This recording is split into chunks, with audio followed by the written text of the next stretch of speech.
Quero te dar mais um minuto para você glorificar e exaltar o nome do Senhor. Vamos lá?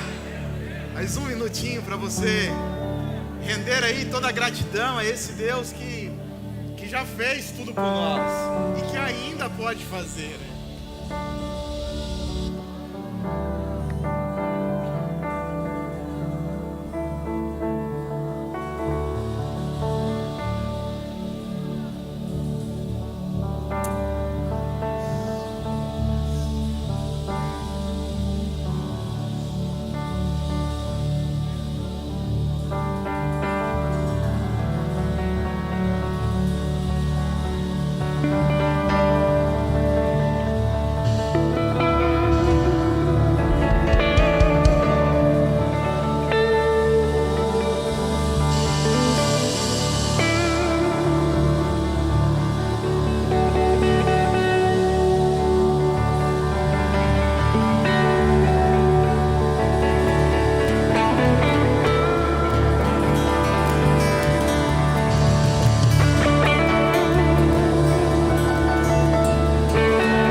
graça e a paz do Senhor Jesus esteja contigo.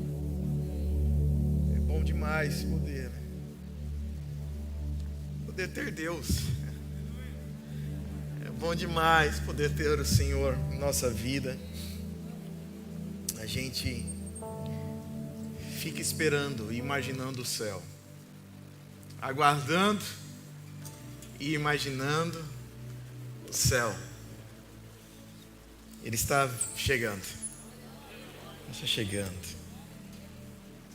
Tenho aqui alguns pedidos de oração. Pedido de oração para o senhor Osório Otávio da Silveira, que está na UTI, em estado gravíssimo. Quem sabe que tantas outras pessoas que você conhece também que estão doentes. Me pediram oração aí, eu esqueci o nome, acho que é do irmão Luiz Adão, se eu não me engano. Luiz Adão, precisando também de um milagre, de uma intervenção. Aqui já é pela família, a família do pastor João Batista, que está enlutada pelo falecimento do irmão dele e pelo nosso irmão, companheiro, né, pastor Carlos? Parceiro ali do Esquadrão de Cristo, nosso irmão Gilcivan Vieira, que também partiu essa semana. E a família pede oração e nós também sentimos muito a falta desse irmão que estava sempre juntos. A família também do irmão Manuel, que faleceu hoje, esposo da irmã Fia. O irmão Daniel José de Deus também, que faleceu essa semana.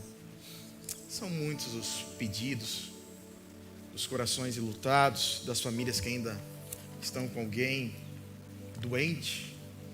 E nós precisamos sempre orar e ao mesmo tempo agradecer ao Senhor, porque se aprove a Deus nos dar a oportunidade de estarmos aqui nessa noite. Precisamos aproveitar cada minuto, cada segundo para exaltar o teu santo nome, porque o Senhor tem sido bom para conosco, nós que ficamos, para com aqueles que são seus e que se vão também. Filipenses capítulo 3, versículo 17 a 21, já abra a tua Bíblia antes de nós orarmos. Filipenses capítulo 3, versículo 17 a 21, você pode deixar a Bíblia aberta, você pode acompanhar a mensagem, você pode fazer as suas anotações. Quem sabe é algo que o Senhor vai te dar, quem sabe na pregação, na exposição da mensagem, o Senhor te dá uma mensagem também. E eu estava ouvindo hoje o pastor Osés pregar pela manhã, eu falava, quem ouviu vai falar, eles combinaram, né? Mas não combinamos, e Deus é testemunha. E o pastor Osés pregou hoje pela manhã aqui, foi bom demais. Você que pode depois, vá lá no nosso canal do YouTube, vá também no nosso aplicativo, assista a mensagem que foi pregada aqui nessa manhã, o Evangelho Resolve. Foi muito, muito bom, e um pouco ou do muito que ele falou, eu quero falar aqui, já estava também no meu coração, um pouco do jeito. Eu penso que quem prega de manhã deveria pregar à noite, porque para a igreja toda ser alimentada com aquela mensagem. Esse é o meu jeito de pensar. Mas vamos obedecer aqui a escala aí. Mas vendo Deus trazendo praticamente a mesma mensagem ao coração da igreja.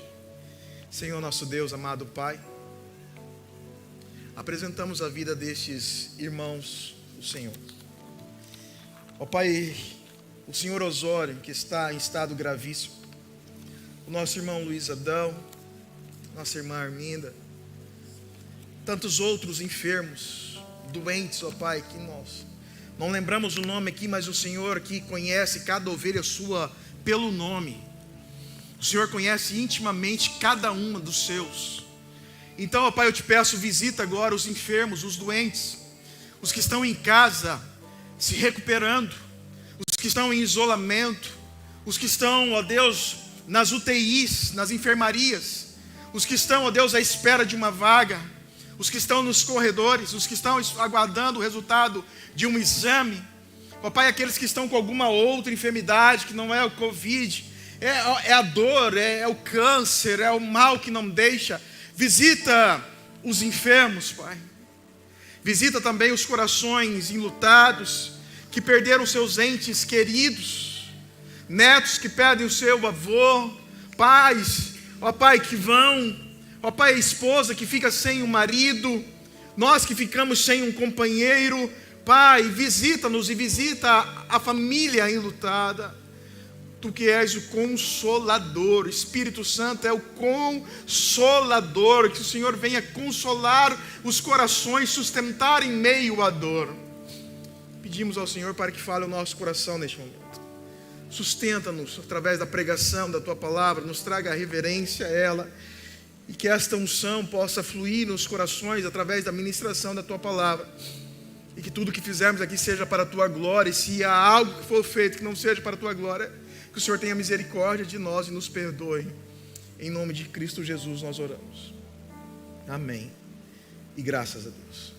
Filipenses capítulo 3, versículo 27 ao 21 diz: irmãos, sede imitadores meus, e observai os que andam segundo o modelo que tendes em nós.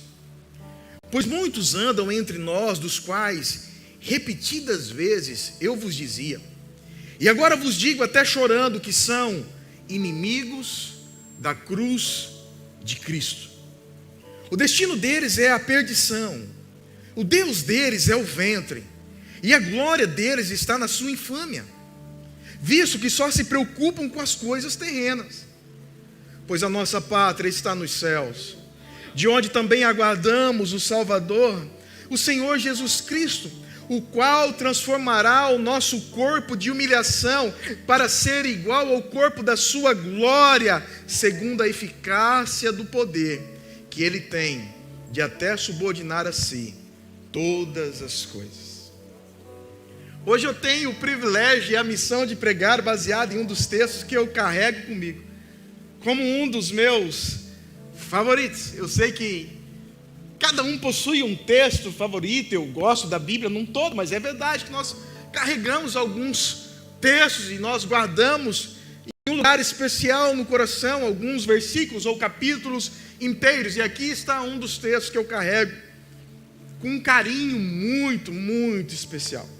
Vamos observar nos versículos que acabamos de ler, vamos ver e meditar, e vendo Paulo fazendo primeiro um convite.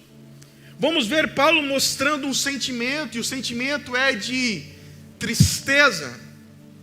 Paulo falando de uma recompensa terrível para aqueles que parecem crentes, mas não são. Paulo nos revelando a recompensa do Evangelho. E Paulo também ministrando sobre uma esperança. Esperança essa que já habita em nós, que já está conosco, mas esperança essa que está por vir em sua plenitude. Só para nós entendermos um pouquinho mais o texto, Paulo fundou essa igreja, a igreja de Filipe, em sua segunda viagem missionária, na companhia de Timóteo e Silas, depois de deixar Barnabé. Paulo se junta a Timóteo e Silas e eles viajam, fazem essa segunda viagem missionária. E Paulo abre essa igreja, funda essa igreja. Paulo teve uma visão de que deveria ir até este lugar e fundar uma igreja, visitar a Macedônia. Atos capítulo 16, a partir do versículo 9 e também o versículo 10 nos fala dessa visão de Paulo. À noite, diz aí o texto, sobreveio a Paulo uma visão, na qual um varão macedônio estava em pé e lhe rogava, dizendo: passa a Macedônia e ajuda-nos. Assim que teve a visão, imediatamente procuramos partir para aquele destino, concluindo que Deus nos havia chamado para lhes anunciar o Evangelho. Paulo teve essa visão, desce para a região da Macedônia. Na região da Macedônia estava a cidade de Filipe, a cidade de Tessalônica. E Filipe recebeu esse nome por homenagem ao pai de Alexandre o Grande, o grego, que tinha o nome de Filipe da Macedônia. Paulo inaugura a igreja, provavelmente tendo como primeira convertida Lídia, uma mulher que se converteu de verdade, fervorosa. Lídia, juntamente com a sua casa, oferece o seu lar para hospedar a igreja em Filipe. E assim a igreja cria força na sua evangelização em um ponto estratégico. E agora Paulo, já distante da igreja, preso, escreve essa carta aos Filipenses. Paulo está partindo para o encerramento da carta. E apesar de estar preso, você pode ler a carta em casa. São 4 capítulos apenas, você consegue ler muito rápido. Você vai ver que é a carta que Paulo mais fala sobre alegria. Alegria. E Paulo está preso. E está sempre recomendando o povo a alegria. Alegrai-vos no Senhor. Outra vez digo, alegrai-vos. Então Paulo está sempre recomendando a alegria, mesmo estando em um cárcere, mesmo estando preso. E como em todas as suas cartas, antes de partir para as recomendações, agradecimentos e saudações finais, Paulo traz sempre os últimos conselhos. E aqui nós estamos partindo para os últimos conselhos de Paulo a essa querida igreja em Filipos. E a primeira mensagem de Paulo, no versículo 17, que nós acabamos de ler, é esta: irmãos, sede imitadores meus, e observai os que andam segundo o modelo que tendes em nós. Nos versículos anteriores, se você abrir a sua Bíblia, se você abrir aí em Filipenses, nos versículos anteriores você vai ver Paulo falando daqueles textos tão conhecidos a partir do versículo 12. Não que eu já tenha recebido ou tenha já obtido a perfeição, mas prossigo para conquistar aquilo para o que também fui conquistado por Cristo Jesus. Versículo 13, irmãos, quanto a mim não julgo havê-lo alcançado, mas uma coisa faço, esquecendo-me das coisas que para trás ficam e avançando para que estão diante de mim estão, prossigo para o alvo, para o prêmio da soberana vocação de Deus em Cristo Jesus. Paulo está trazendo esses relatos famosos que eu e você, nós conhecemos. E é engraçado Paulo dizer no versículo 12, não que eu já tenha recebido ou tenha já obtido a perfeição, mas no versículo 15, se você olhar o versículo 15 de Filipenses capítulo 3, Paulo está dizendo, pois todos nós que somos perfeitos. Essa é a teologia de Paulo. Vocês que já foram livres do fermento do mundo, tirai o fermento. Não que eu já tenha alcançado a perfeição, mas nós somos perfeitos. O que Paulo está querendo dizer? Paulo está dizendo com os perfeitos. Paulo está falando, relatando, tratando a respeito dos maduros na fé. Nós que já somos maduros na fé, precisamos andar como tal e sermos agora exemplos para os mais novos. Nós precisamos dar um bom exemplo para aqueles que estão chegando à igreja, nós que já somos perfeitos, ou seja, maduros, porque nós ainda não alcançamos a perfeição. E ele diz, sede meus imitadores. Sede meus imitadores. Em 1 Coríntios capítulo 4, versículo 16, você vai ver Paulo com essa mesma mensagem à igreja de Corinto.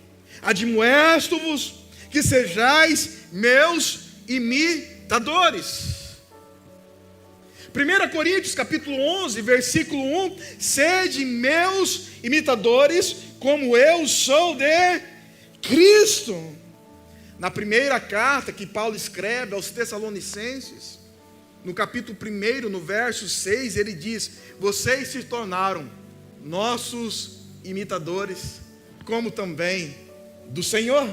E agora na carta aos Filipenses, Paulo retorna com essa mensagem, repete a mesma mensagem, sede meus imitadores. Paulo sabia que nós gostamos de imitar alguém. Paulo sabia que mesmo dentro da igreja nós gostamos de ter alguém como exemplo, seguir, observar, falar igual, ter os mesmos gestos, as mesmas maneiras, seguir as mesmas estratégias. E Paulo está dizendo, sede meus imitadores, e é preciso ter muita coragem, é preciso ter muita convicção da sua vida para falar algo assim. Observem a minha vida, Olhem para mim. Podem fazer aquilo que eu faço, podem andar da maneira que eu ando, pode falar do jeito que eu falo, pode viver o jeito que eu vivo. Precisa ter muita convicção, precisa ter muita experiência com Deus para carregar tamanha responsabilidade de ser exemplo para um rebanho. E Paulo, que foi esse grande instrumento de Deus, precisa sim ser estudado, sim ser seguido, precisa sim ser imitado. Esse homem que recebeu a missão de ser o último apóstolo de Cristo, o último apóstolo de Cristo, é o nosso apóstolo, é o apóstolo dos gentios, e foi dele a grande responsabilidade de trazer o evangelho até nós e de nos educar no caminho do Senhor. Então nós precisamos imitar a fé deste homem, seguir os passos deste homem, saber quem é Paulo. Paulo, neste versículo 17, não se limita apenas à sua pessoa. Ele começa dizendo: sede imitadores meus. E ele continua no versículo 17: e observai os que andam segundo o modelo que tendes em nós. Paulo está ampliando essa mensagem: sede meus imitadores. Paulo está dizendo: existem outras pessoas que são parecidas conosco, vocês podem imitar a fé destes também. Observem Timóteo, que mesmo sendo jovem é um homem de Deus. Não despreze a vida deste jovem. Observem a vida de Silas, grande companheiro, homem cheio de Deus. Observem a fé de Lídia, que se converteu, abriu a porta da sua casa para a igreja. Observem a vida do amado Epafrodito, provavelmente o pastor dessa igreja, qual Paulo tinha um carinho enorme. Olhe para a vida destes homens, observe esses homens piedosos, sigam a fé destes. Nós estamos sempre sendo influenciados por alguém, somos, sem perceber, seguidores de alguém. Quais são os seus seguidores? Ou quem é que você segue? Possuímos exemplos de estilo de vida, olhamos para as pessoas e gostamos daquilo que elas fazem e aplicamos as suas filosofias em nossas vidas, em nossas particularidades também. Vou usar a palavra do momento: temos mentores. E quem são os seus mentores? Quem é que tem acesso à sua mente e ao seu coração? Quem é o seu mentor espiritual? Quem é o seu mentor espiritual? Quem é que você segue? Quem é que você ouve? Quem é que você procura para um conselho, para uma oração? Quem é que você observa e segue a fé, imitando os seus passos? Quem? Geralmente gostamos daqueles que possuem status, vamos ser sinceros. Gostamos daqueles que possuem muitos seguidores, milhões de seguidores. Gostamos daqueles que possuem uma alegria aparente. E nós temos sim a tendência de geralmente desprezar os simples, mas dedicados à oração, dedicados à palavra, dedicados à comunhão, dedicados na adoração coletiva, dedicados no serviço do reino. Geralmente gostamos dos famosos e desprezamos os simples, mesmo observando e sabendo que aquele homem é um homem de Deus, que aquela mulher é uma mulher de Deus, quem sabe não tão famoso assim. J.B. Phillips, que foi um estudioso da Bíblia, um pastor inglês, e também o responsável por traduzir o Novo Testamento para o inglês moderno durante a Segunda Guerra Mundial, disse com relação a este versículo algo assim: que o meu exemplo seja o padrão pelo qual vocês possam avaliar quem são os verdadeiros cristãos entre as pessoas que cercam vocês. que a minha vida seja o padrão. Que vocês olhem para mim e olhem para as outras e vejam, parece com o JB Phillips ou não? Se não parece muito, precisa ser ajustado ainda, precisa ser discipulado ainda, mas ele é um padrão e é preciso muita coragem novamente para falar algo assim. E deixa eu te dizer uma coisa: seus líderes são exemplos a serem seguidos? Será que nós, pastores, os pastores desta igreja, somos exemplos para alguns de vocês? Exemplos. Será que a vida do seu pastor, uma vida dedicada ao ministério? Nós estávamos viajando esses dias e ouvindo algumas histórias de que a gente até esquece, né? Cada história, uma vida dedicada ao evangelho, cada história, abrindo igreja, indo a cidades que não tinham nem estrada, construindo estrada, dormindo na casa dos outros, dormindo mal, dormindo sem janta, um monte de história, sabe, aqui no estado do Mato Grosso, um monte de história aqui nessa igreja. Será que o seu pastor que teve uma vida, tem ainda uma vida dedicada ao reino, uma vida dedicada à oração? Você já veio na oração da madrugada? Se você já veio na oração da madrugada, já viu seu pastor orar? Uma vida dedicada à oração e ao evangelho simples. Será que ele possui qualidades a serem seguidas? Ou nós precisamos de outros? E você? E você é um exemplo a ser seguido? Você é um exemplo para a sua esposa? Você é um exemplo para o seu cônjuge? Você é um exemplo para os seus filhos? Você é um exemplo para o seu bairro, para a sua cidade? Você é um exemplo lá na sua escola? Você é um exemplo no seu local de trabalho? Você é um exemplo a ser seguido?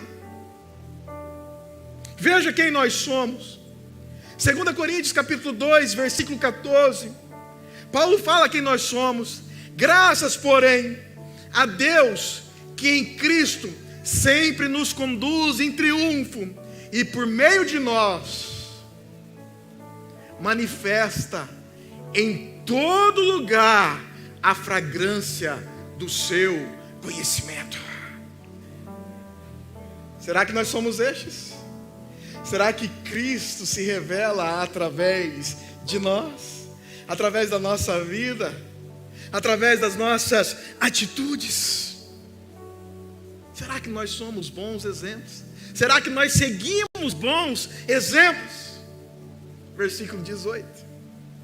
Pois muitos andam entre nós, diz Paulo, dos quais repetidas vezes eu vos dizia, e agora vos digo até chorando, que são inimigos da cruz de Cristo.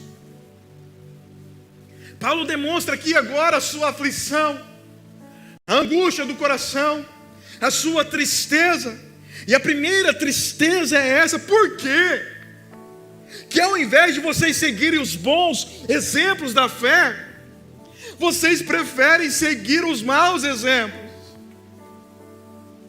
É essa a mensagem, a ligação do versículo 17 com o versículo 18. Nós possuímos bons exemplos, mas vocês gostam de seguir o exemplo daqueles que são inimigos da cruz. E eu falo isso com lágrimas nos olhos. Lágrimas nos olhos. Paulo está aqui mostrando o seu coração. Por que é que vocês são assim? Nós somos assim. Tão tendentes a ouvir aqueles que só querem afagar o nosso ego.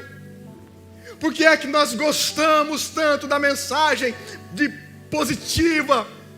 A mensagem que só vem afagar o ego. Só vem trazer instruções para a prosperidade terrena. Por quê?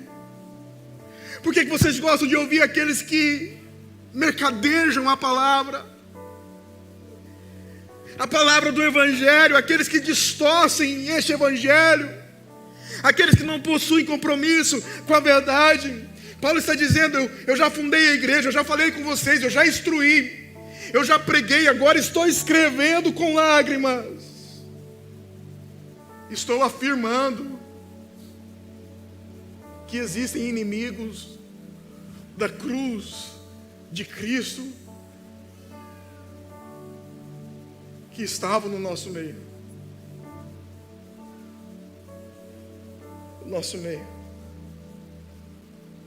Por favor, não sejam presas fáceis para o engano. É a mensagem de Paulo. É a mensagem de Paulo para nós nessa noite. Vocês não conseguem julgar uma mensagem. Vocês aceitam qualquer coisa que se fala em nome de Deus, está valendo? Falou em Deus, está valendo. Paulo está dizendo, vocês precisam analisar com as Escrituras. Fazer como os bereanos, que estavam ouvindo Paulo e Silas. Espera aí, Paulo.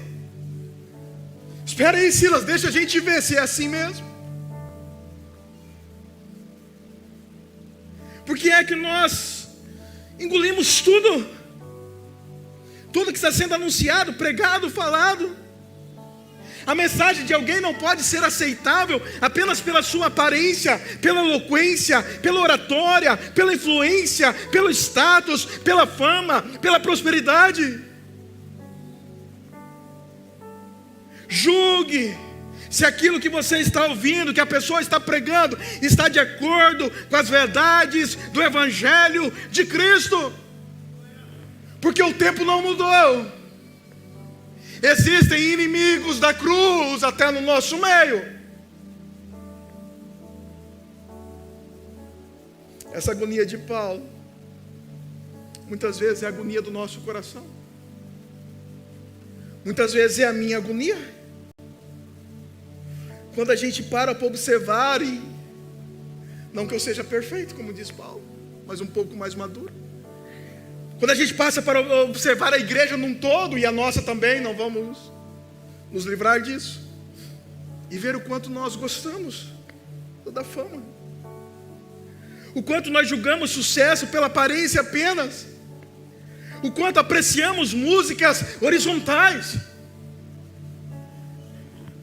para mim, por mim, para mim, para mim, para mim, quer mais para mim, tudo para mim, vem para mim.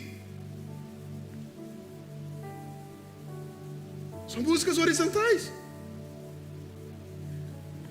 E deixamos de lado a verdadeira adoração, que é a vertical. Só Tu és santo. Só Tu és Senhor, Criador dos céus e da terra. Mas nós gostamos muito daquilo que faz parecer que é a gente que está sendo louvado. Parece que o louvor, a música, é para mim. Não gostamos de mensagem que parece que nos incomode, nos machuque, mensagem que nos confronte. Gostamos de compartilhar o evangelho do leitinho, e gostamos de pregadores que só sabem fazer mamadeiras. E neste meio há muitos inimigos da cruz, que a gente não consegue julgar mais, mas pelo contrário, se tornam nossos ídolos. E quanto mais palavras de afirmação, positividade, mais nós gostamos.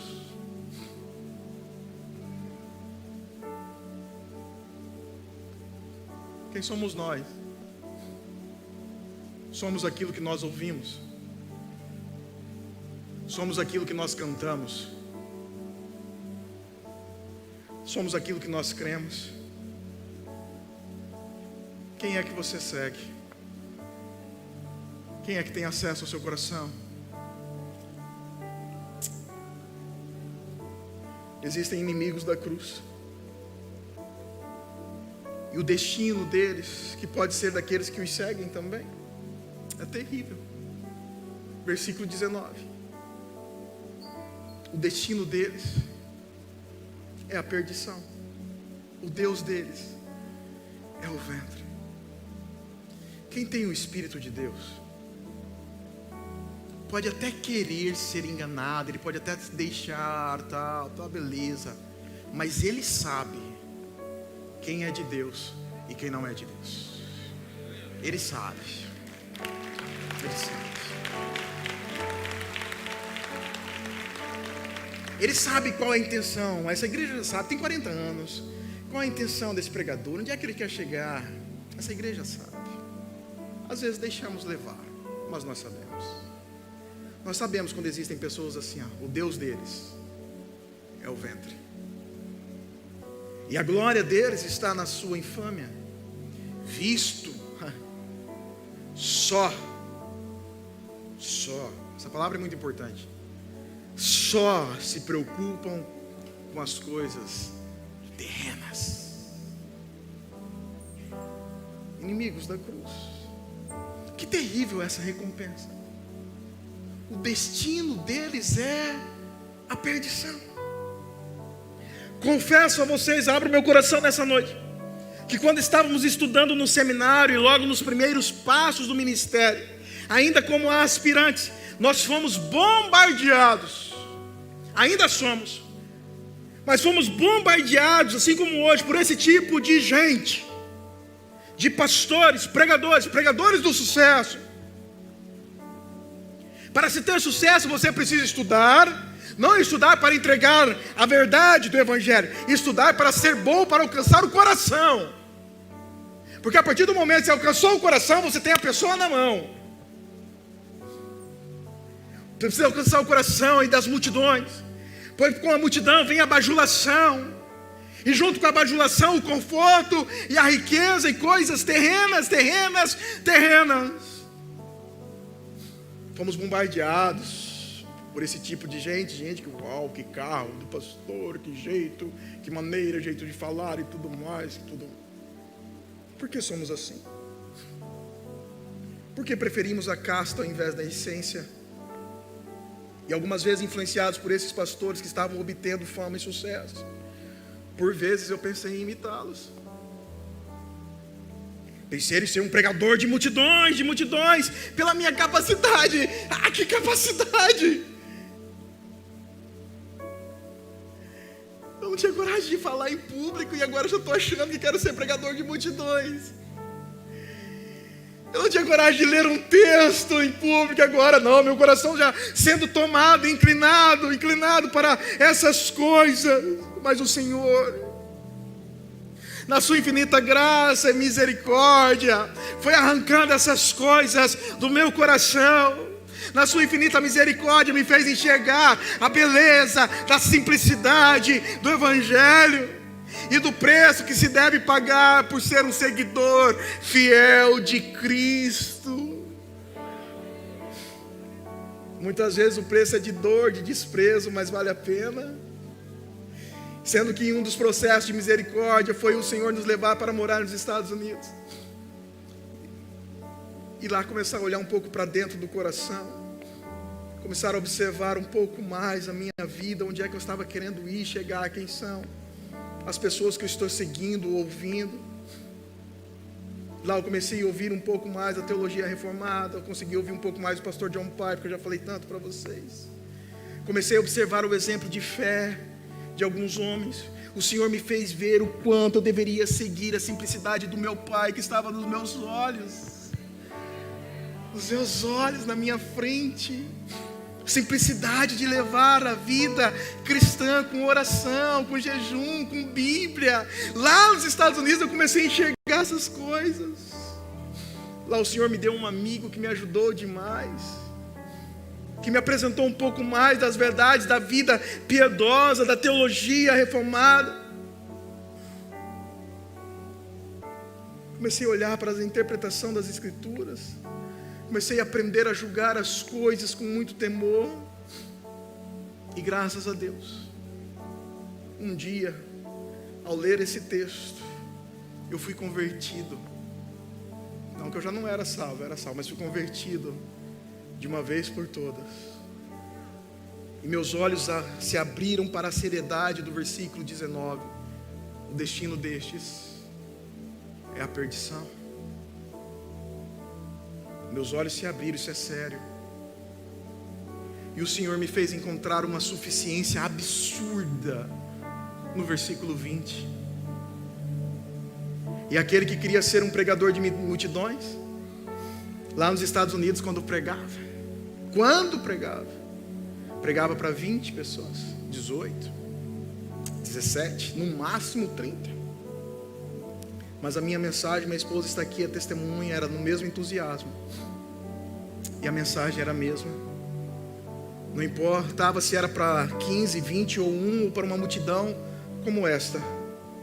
A mensagem que já tinha no meu coração, em pequenos focos de um grande incêndio para a glória de Deus. A mensagem era essa do versículo 20. Pois a nossa pátria está nos céus.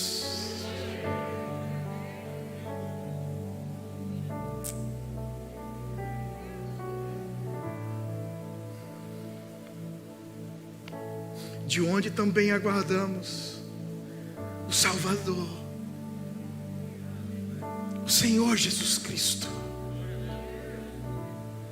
Esse é um dos textos que eu tenho um carinho especial. E essa é a minha mensagem.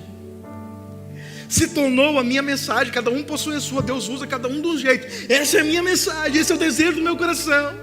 Sempre que tenho a oportunidade de pregar, sempre que tenho a oportunidade de falar, de tentar influenciar através da mensagem do Evangelho, a minha vontade é de arrancar os corações da teologia fraca, rasa, antropocêntrica, das coisas terrenas apenas. A minha mensagem é para falar que existem inimigos da cruz. A minha mensagem é essa: tira a sua cabeça daqui da terra e coloque no céu, pois a nossa pátria está no céu.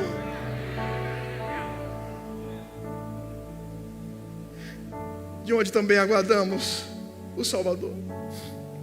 Mesmo que o Senhor me prospere aqui, o Senhor tem sido bom para comigo, tem me dado habilidades. Mesmo que o Senhor me prospere aqui, te prospere, algo tem que estar gravado no nosso coração e na nossa mente: nós não somos daqui. Você não é daqui. Você não foi feito para ficar aqui. Nós não somos daqui. Graças a Deus nós fomos feitos para um outro lugar. É por isso que a nossa pátria, o nosso lugar de habitação, nós não encontramos em nenhum outro lugar a não ser no céu.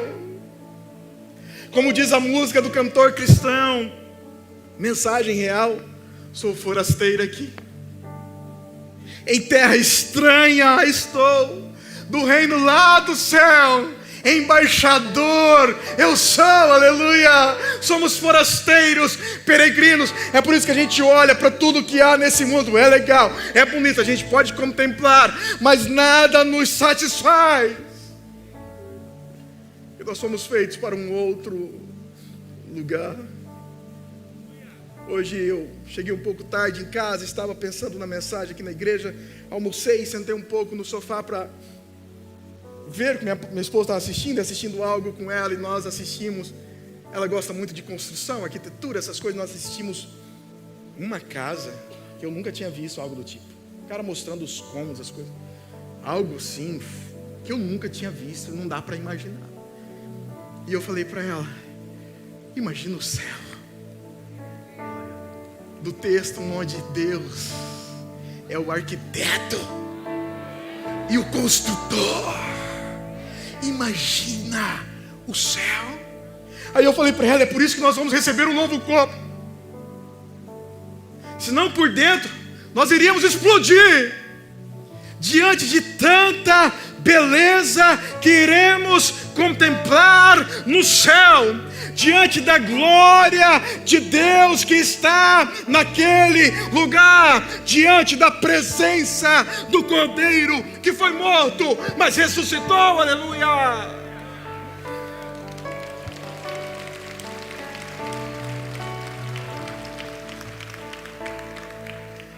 E agora esse texto faz parte dos meus preferidos, como 1 Coríntios 10, 31. Quer comais, quer bebais, ou façais outra coisa qualquer, fazei tudo para a glória de Deus. Como 2 Coríntios 4:6, porque Deus que disse das trevas resplandecerá a luz, Ele mesmo resplandeceu em nosso coração, para a iluminação do conhecimento da glória de Deus na face de Cristo, como 1 Tessalonicenses 5:9, porque Deus não nos destinou a ira, mas para alcançar a salvação mediante Cristo Jesus. Filipenses 3:20 também está nesta galeria, porque não possuímos apenas um céu, não possuímos apenas um lugar, porque é de lá que vem o meu Salvador. Senão o céu não seria céu. É de lá que vem o meu Salvador. Eu quero o céu por tudo que Ele pode me oferecer, mas eu quero principalmente o meu Senhor. Eu quero a presença do meu Salvador. Eu anelo por Ele. Eu anelo vê-lo face a face. Eu anelo pela sua presença. Enquanto os inimigos da cruz possuem a perdição como recompensa, Paulo revela agora qual a recompensa dos salvos em Cristo Jesus. Versículo 21 para nós encerrarmos. O Senhor Jesus, qual nós aguardamos, Salvador, o qual transformará o nosso corpo de humilhação para ser igual ao corpo da sua glória, segundo a eficácia do poder que Ele tem de até subordinar a si todas as coisas. Que recompensa! Seremos parecidos com Ele. Seremos parecidos com Ele. O Senhor Jesus fará por nós o que ninguém pode fazer: transformar esse corpo que se degrada devido à corrupção do pecado em um corpo de glória, para a glória dEle. O nosso corpo será preparado e adequado para morar no céu. Ele vai nos transformar. Ele vai nos transformar. Você aguarda por isso? Você aguarda por isso? O Senhor Jesus é poderoso. Ele é onipotente. Ele irá julgar os inimigos da cruz. Ele irá condená-los à perdição eterna. Por outro lado, Ele irá recompensar os seus filhos fiéis a salvação eterna. O Senhor Jesus possui toda a autoridade no céu e na terra, e tem o poder de subordinar a si todas as coisas, inclusive o nosso maior inimigo, que se chama morte. O último inimigo a ser vencido é a morte. E um dia, se nós partimos, se Ele não voltar antes, se nós partimos, Ele vai nos chamar. Oswaldo Júnior, levanta. João, Márcia, Maria, Miguel, levanta. Levanta. Ou seremos transformados num piscar de olhos, ou nós levantaremos do sepulcro e nos encontraremos com o Senhor nos ares, e lá habitaremos para todos sempre. Aleluia. O que nos resta? Seguir a vida de Cristo, observando seus filhos maduros e piedosos. Nos resta saber julgar aquilo que se prega na rádio, na televisão, na internet e até nas igrejas. Nós precisamos disso. Precisamos disso. Não quero levantar aqui uma igreja de julgadores, mas uma igreja de maduros. Nos cabe o estudo, o interesse pelas Escrituras, a vida de oração e a dependência do Espírito Santo de nos ensinar todas as verdades. Cabe a você que não conhece a Jesus segui-lo. E só é possível segui-lo conhecendo-o. E só é possível conhecê-lo se entregando a Ele. Nos resta esperar o Alfa, o Ômega, o princípio e o fim, o Cristo, Filho de Deus, que breve, muito breve, voltará e nos trará ao céu com a sua presença e recompensa eterna.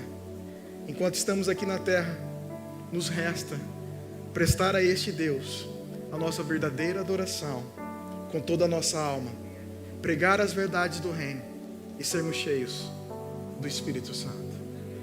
Pai, graças te damos. Graças te damos pela tua palavra. Sê conosco. Continua a nos instruir, nos moldar. A partir do nosso coração, se há algo que precisa ser transformado, faça isso, de acordo com o Evangelho. Guarda nossa mente, guarda o nosso coração, não nos deixe ser levados pelos ventos, pela moda, mas faça de nós verdadeiros adoradores, que te adorem em espírito e em verdade, pessoas interessadas nas Escrituras, pessoas que conhecem a verdade do reino, pessoas que exalam o bom perfume de Cristo. Que a gente tenha assim, homens, mulheres, exemplos de fé para seguirmos, e que possamos nos transformar também, mesmo em meio às nossas imperfeições, em homens também, em mulheres, a serem seguidos. Assim nós oramos, em nome de Cristo Jesus. Amém.